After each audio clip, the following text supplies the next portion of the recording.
Je vous souhaite la bienvenue en Zone Sauvage. Moi, je suis Lénora. Je travaille pour le mouvement On est prêt. Est-ce que vous pouvez lever la main si vous connaissez déjà ce mouvement? Si je vous dis l'affaire du siècle, ça vous parle de... Voilà, super. Merci Gilbert. Le mouvement On est prêt, donc je vais vous montrer ce que c'est. C'est un mouvement qui a été créé en 2018 par Magali Payen, en décembre 2018. Et en fait, il était concomitant à l'action en justice qui s'appelait l'affaire du siècle. Et nous, on avait à cœur en fait à faire passer le grand public à l'action. Et pour ça, on les touche par l'émotion et par le passage à l'action de manière individuelle ou collective, parce que les deux sont tout aussi importants. Et donc, tous les jours, pendant un mois, il y avait des défis qui allaient crescendo. Et le dernier défi, le 30 décembre, c'était d'attaquer l'État en justice pour inaction climatique. Grâce à la communication qu'on a mise en place, parce qu'on travaille avec des influenceurs, donc de tout type, ça peut être des gens sur les réseaux sociaux, comme des personnalités publiques de cinéma, de musique. On a réussi à atteindre les 2,3 millions de signatures en une semaine, et c'est devenu la pétition la plus signée en France. Et il y a quelques mois, on a enfin gagné ce recours juridique, donc grâce à notre affaire à tous qu'il avait écrit et à 3 autres associations qui s'y étaient associées. Et on continue en fait à mener des batailles culturelles pour derrière pouvoir gagner des batailles politiques, c'est notre credo. Et donc aujourd'hui, je vais vous parler d'une campagne qui s'appelle Bienvenue en Zone Sauvage. Je vais vous parler de gardiens du vivant aussi, enfin de la nature plutôt, dont Florian fait partie, même si hier soir il me posait la question. Et donc cette campagne, elle a commencé le 2 septembre. Elle a 2 axes, comme d'habitude. Le passage à l'action de manière individuelle. Donc je vous inviterai à la fin, on en reparlera, à passer votre quiz pour trouver votre animal totem. Et il y a un deuxième axe à cette campagne qui a déjà commencé, qui est un crowdfunding qui a été lancé sur KissKissBankBank. Vous l'avez juste sur la slide d'avant, je la mettrai à la fin, qui s'appelle Zone Sauvage. Et donc depuis le 2 septembre, on a déjà levé quasiment 40 000 €. Bon, on va aller jusqu'à 300 000, donc c'est quand même énorme. Et cet argent, il sert à être redistribué à 6 associations, dont 2 qui sont présentes sur l'UICN aujourd'hui au Congrès, l'ASPAS et l'OPI, qui est la serre à papillons que vous avez sûrement déjà vue. Et en fait, on a 6 associations, dont 2 principales qui sont le Centre Athénas, qui est un centre de soins pour animaux sauvages, et qui travaille avec le lynx, qui est la seule association qui peut relâcher des lynx et les réhabiliter. On a l'ASPAS, dont je vous parlais plus tôt, qui rachète des terres en France par le biais de l'action citoyenne. Donc chaque citoyen peut contribuer et aider à racheter des terres. Il y a 2 ans, ils ont racheté 500 hectares pour un peu plus de 2 millions d'euros. Donc là, sur le premier palier, nous, on n'en veut que 14, c'est déjà beaucoup. Et ensuite, j'en ai 4 autres, dont l'OPI qui s'occupe des insectes, Rivière Sauvage qui s'occupe des dernières rivières sauvages de France et d'Europe, qui sont vraiment très très peu. J'ai ensuite Ichasarima, qui est une toute petite association landaise qui s'occupe avec l'Observatoire Pélagis du CNRS à suivre les populations de mammifères marins au large des côtes basques et landaises. Et j'en ai une dernière qui est la SFEPM, que vous connaissez sûrement, qui est l'association, enfin qui est une société qui s'occupe des plans nationaux des espèces et qui travaille aussi étroitement avec l'UICN. Voilà, et donc aujourd'hui à mes côtés, après avoir beaucoup parlé, j'ai Florian Kirchner et je vais te laisser te présenter un peu ton travail. Et ensuite, on va présenter une espèce qui lui tient un tour particulièrement à cœur et qui fait partie de cette campagne, et qui est le gypaète barbu. Oui, merci, bonjour tout le monde, merci Eleonora. Donc moi je suis Florian Kirchner, je suis responsable du programme Espèces à l'UICN France. Et l'essentiel du travail, c'est développer la liste rouge des espèces menacées en France. Je ne sais pas si vous connaissez la liste rouge, mais ça revient à recenser toutes les espèces animales ou végétales qui s'approchent de l'extinction, qui risquent de disparaître en France. Alors c'est un travail qui ne rend pas forcément optimiste parce qu'on n'arrête pas de lister des espèces menacées, mais en même temps le but de la liste rouge, c'est que quand une espèce est menacée, de déclencher des actions pour agir et leur éviter l'extinction. Donc nous, ça nous rend plutôt optimistes parce qu'on est dans l'action et la liste rouge est utilisée par les acteurs de la préservation de la nature pour savoir où sont les priorités et où il faut agir. Merci, oui, c'est très bien. Donc du coup, moi j'ai envie de vous émerveiller un peu aujourd'hui avec le vivant qui nous entoure et notamment les animaux sauvages puisque c'est le but de cette campagne. On se sert des animaux comme ambassadeurs, des menaces qui pèsent sur eux et surtout des actions que nous, en tant qu'individus, on peut faire pour les préserver. Et donc aujourd'hui, j'ai envie que Florian nous émerveille avec le gypaète barbu. Et donc dans un premier temps, j'aimerais bien que tu nous le présentes avec tes mots. Pour moi, le gypaète barbu, c'est un peu l'oiseau que personne connaît, mais le punk qui pourrait être copain avec tout le monde. Et donc toi, j'aimerais que de manière un petit peu plus scientifique, tu nous en parles dans les grandes lignes, et ensuite on passera aux menaces qui pèsent sur lui. Ouais. Alors, donc là, c'est la minute du JPET, hein, vous avez compris. Est-ce qu'il y a des très bons connaisseurs de JPET dans la salle? Je suis sûr que oui. Non, vous ne connaissez pas? Alors, il y en a qui doivent connaître, non?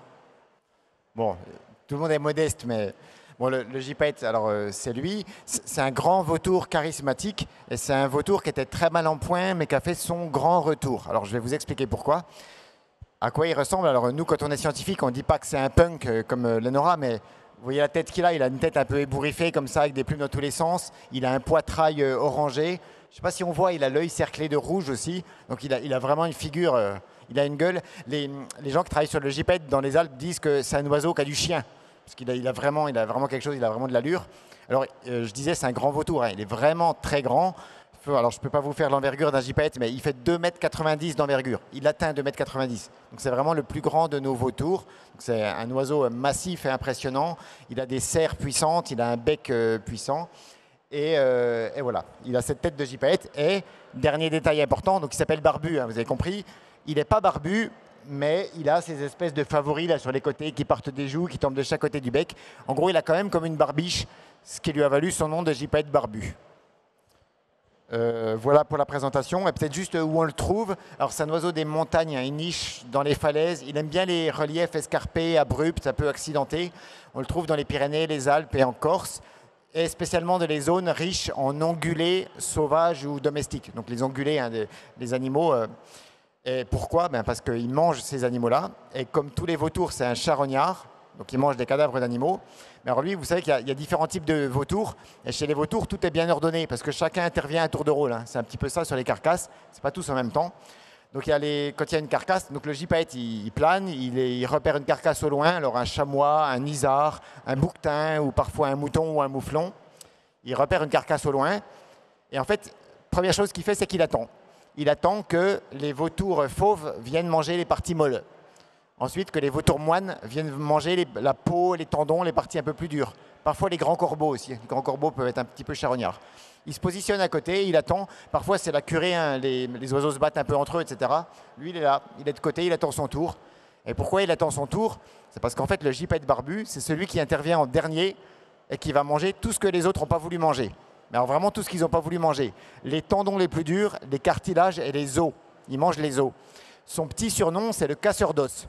Il est appelé, les ornithologues l'appellent comme ça. Il arrive sur les carcasses à la fin, il est capable d'ingurgiter des os comme ça.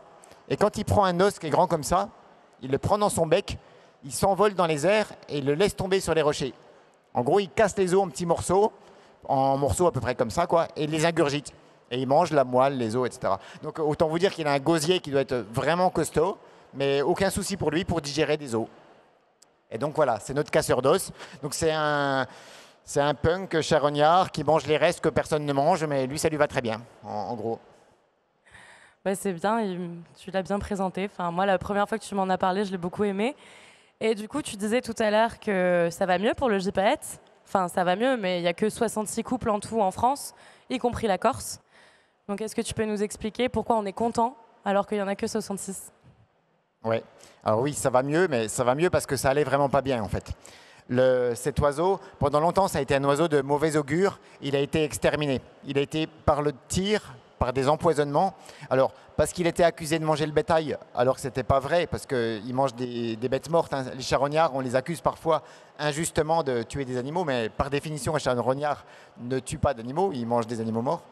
Et puis, avec ses yeux cerclés de rouge, il avait aussi une image diabolique. Il était vraiment associé au diable, quand on remonte au Moyen-Âge, hein. Il a été exterminé comme un oiseau diabolique dont l'homme ne pouvait pas tolérer la présence. Donc, il a vraiment souffert au point de disparaître d'une grande partie des massifs alpins et au point de disparaître complètement de l'arc alpin. Dans tout l'arc alpin, il n'y avait plus de JPET et il s'est maintenu, donc là on est au début du XXe siècle, hein, sous forme de petites populations fragiles dans les Pyrénées et en Corse. Et ensuite, ce qui s'est passé, c'est que dans les années 80, il y a des gens incroyables qui se sont dit c'est pas possible de rester sur cette situation, il faut qu'on favorise, qu'on permette le retour du JPET. Alors ça s'est fait par des réintroductions, ça n'a pas été facile du tout au début, c'est toute une histoire qui prendrait longtemps à raconter, mais il y a eu des essais, c'était très compliqué, mais il n'empêche que dans les années 80, les premiers lâchers de gypaètes ont porté leurs fruits dans les Alpes. Et depuis, il y a des dizaines de gypaètes qui ont été relâchés comme ça. Et la population est en train de reprendre de la vigueur. Petit à petit, il y a des gypaètes relâchés qui retrouvent des bonnes conditions dans le milieu, qui se mettent en couple et qui font des nids et qui font des petits gypaètes. Et aujourd'hui, quand on les compte tous en France, donc Corse, Pyrénées du côté français et Alpes du côté français, on a 66 couples installés. Donc 66 couples, ça fait environ le double, 132 oiseaux. Hein. Et c'est ça la population de gypaètes en France. Donc c'est vraiment pas glorieux. Il est en danger sur notre liste rouge. C'est un oiseau menacé, mais il est vraiment sur le retour. Il est toujours en progression. Donc on espère qu'un jour il sortira de la liste rouge des espèces menacées. Et actuellement, en fait, les menaces qui continuent un peu à peser sur lui, on en a parlé, donc je vais te laisser les expliquer. Mais à l'heure actuelle, qu'est-ce qui se passe pour le gypaète ? Oui, alors c'est ça. Je vous disais, il a été exterminé. Aujourd'hui, malheureusement, il rencontre d'autres menaces qui ne facilitent pas la tâche et qui lui facilitent pas la tâche.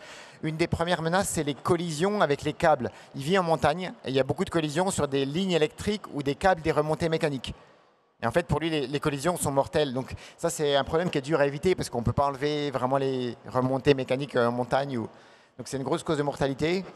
Il y a malheureusement encore des empoisonnements et des tirs. Alors vous vous doutez que c'est parfaitement interdit, hein. C'est même scandaleux. Mais il y a encore des gens que ça peut amuser, entre guillemets, de tirer sur un gypaète. On ne peut pas se tromper, hein. On ne peut pas confondre un gypaète avec autre chose. Donc il faut vraiment décider de le faire et ça arrive. Alors évidemment, dans ce cas-là, on porte plainte, hein. Il y a des procès. Ah oui, une menace importante, c'est les perturbations. C'est un oiseau qui a vraiment besoin de calme. Il niche dans des coins très reculés, des falaises, etc. Alors les perturbations, ça peut être nous aussi, parce que quand il est au nid, quand il y a l'élevage du petit, il lui faut vraiment un calme absolu. S'il y a des sentiers de randonnée à proximité, le fait qu'on parle ou qu'on parle fort, ça peut le déranger. S'il y a des pistes d'escalade, ça peut le déranger. Mais en général, ce que font les parcs nationaux où ils se trouvent, c'est qu'ils aménagent des zones où on détourne les sentiers de randonnée, on interdit l'escalade sur certaines falaises rocheuses, et ça lui permet d'avoir des coins un peu au calme. Et puis parfois encore, dernière menace, parfois il manque un peu de ressources alimentaires, parce que les ongulés dont il se nourrit sont eux-mêmes parfois en fort déclin. Et puis pour l'élevage, vous savez, on n'a plus le droit de laisser des carcasses dans les milieux naturels. Il y a des normes sanitaires qui font que c'est plus possible. Donc les troupeaux domestiques, c'est des ressources en moins pour lui quand on les enlève du milieu. Donc on essaie de trouver des combines pour autoriser les éleveurs à laisser leurs carcasses. Parfois c'est possible, dans des conditions particulières. Et dans ce cas-là, ça lui redonne des ressources alimentaires. Bon, on a fait un rapide tour des menaces sur le gypaète, mais c'était complet. Et du coup, Florian, aujourd'hui, si moi j'ai envie, en tout cas, il y a des animaux de la liste qu'on a dressée avec l'UICN, parce qu'on a 13 animaux sur cette campagne au total. Effectivement, le gypaète vit dans des milieux quand même assez reculés, donc on n'est pas tous les jours confronté à cet animal, à moins de vivre dans les Pyrénées ou dans les Alpes, ou en Corse. Mais comment, moi, en tant qu'individu, si je vais me promener dans la montagne, ou même tous les jours dans ma vie quotidienne, qu'est-ce que je dois faire pour respecter cet animal et aussi beaucoup d'autres, en fait, parce que il fait partie d'un écosystème et du coup, si on ne le dérange pas lui, on ne dérangera pas les autres non plus. Ouais. Alors, pour l'action individuelle, c'est pas facile pour une espèce comme ça, parce que l'essentiel des actions, c'est vraiment des acteurs. Alors, je les ai pas cités, hein, mais des conservatoires d'espaces naturels, la Ligue pour la protection des oiseaux, les parcs nationaux des Alpes ou des Pyrénées sont très actifs sur les gypaètes. Mais pour nous, tout un chacun, c'est vrai que le minimum déjà, c'est d'être conscient de la présence de la grande faune dans les montagnes, notamment les gypaètes, et d'être, tu as dit le bon mot, respectueux de cette faune-là. Quand on est en montagne, on est dans l'habitat d'autres espèces. Il faut en avoir conscience. Alors, c'est bien d'aller sur les sentiers, de courir sur les sentiers, de crier, etc. Mais en fait, ces cris ou ces voix, c'est vraiment du dérangement. Ce qu'il faut faire, c'est apprendre à respecter l'environnement naturel dans lequel on est quand on est en montagne, à les observer et à en profiter, mais sans chercher à s'approcher. Par exemple, s'il y a des falaises ou il y a des gypaètes, il faut prendre des bonnes jumelles, il faut juste s'émerveiller en les observant à la jumelle et surtout pas chercher à s'approcher des falaises. Un gypaète dérangé, il peut abandonner le nid, il peut abandonner son petit au nid. C'est vraiment catastrophique. Ou un petit affolé peut tomber du nid, ce qui est aussi catastrophique. Donc la principale démarche à faire, c'est avoir conscience que quand on est dans la montagne, on est dans l'habitat d'autres espèces qu'on ne doit pas déranger, qu'on doit respecter. Et par contre, qu'on peut observer autant qu'on veut, de loin la jumelle. Mais en fait, ça c'est vrai aussi des bouquetins, c'est vrai aussi de l'aigle royal qui vit dans les Alpes, etc. C'est des espèces dont on doit profiter parce qu'elles sont merveilleuses, sans chercher à s'approcher trop près, et surtout sans les déranger si on souhaite les respecter. Et il y en a une dernière que moi j'aimerais ajouter, qu'on n'a pas forcément mis parce que c'est un peu décorrélé, mais comme aujourd'hui je suis là, je peux m'étaler un peu. C'est l'écotourisme en fait. Bien faire attention aux activités qu'on fait, et notamment en hiver. Surtout que sur les stations de ski, on ne va pas se mentir, la neige fond. Il y a un an, il y en avait qui en ramenaient par hélicoptère. Donc bon, je pense qu'on peut aussi revoir notre rapport au voyage et au camping aussi, parce que le camping sauvage, ça peut être une des fortes menaces qui pèsent sur plein d'animaux. Donc voilà, ça c'était juste mon petit mot à moi en tant qu'on est prêt. Et merci Florian. Merci. Merci de nous avoir soutenus pendant des mois et nous avoir aidés à travailler sur ces fiches, puisque du coup, la campagne, pour en revenir un peu à ça, donc on a ce fameux crowdfunding, mais pour nous, ça nous tient vraiment à cœur déjà d'informer les gens, parce qu'on ne peut protéger que ce que l'on aime, et pour aimer et s'émerveiller de quelque chose, il faut le connaître. Donc c'est déjà la base de cette campagne qui est destinée au grand public, donc on vulgarise aussi énormément. Il y a un deuxième point pour nous qui est fondamental, c'est que la nature, elle est intrinsèque à nous, et ça, on l'a oublié dans les sociétés occidentales. Donc on a envie de rappeler que les animaux, déjà, sont nos égaux, mais surtout qu'on est la nature. Et on pourrait débattre sur est-ce que la nature existe vraiment, mais ce n'est pas le moment. Et un tout dernier point, on amène aussi les choses de manière joyeuse, toujours chez On est prêt, même si on travaille sur des thématiques qui ne le sont pas.